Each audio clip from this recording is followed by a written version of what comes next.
tourists here in Langkawi, you know. I think we should join venture, offering your tourists for maybe night tour to watch for slow lorries.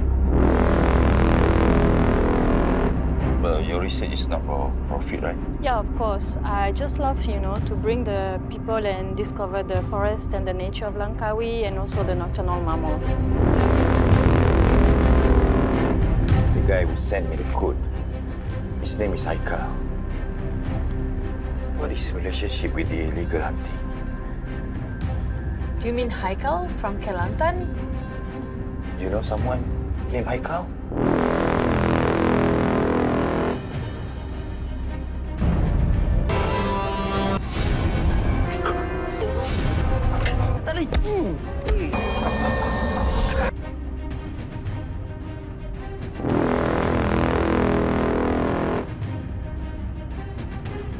It's just two of us.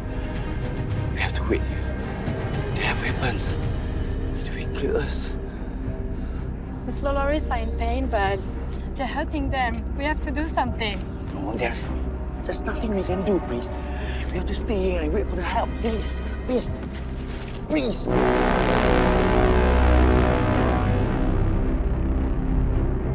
I know you're going there. It's dangerous. I just want to have peace of mind. I want to save the boy. We are coming with you. No. I can't protect you guys, please. The slow lorries need to be rescued too.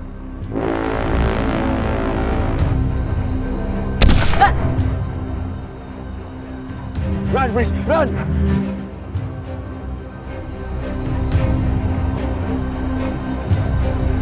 It's too dangerous. You need us. We have the data. We know when and where they're going to be next. We can be helpful.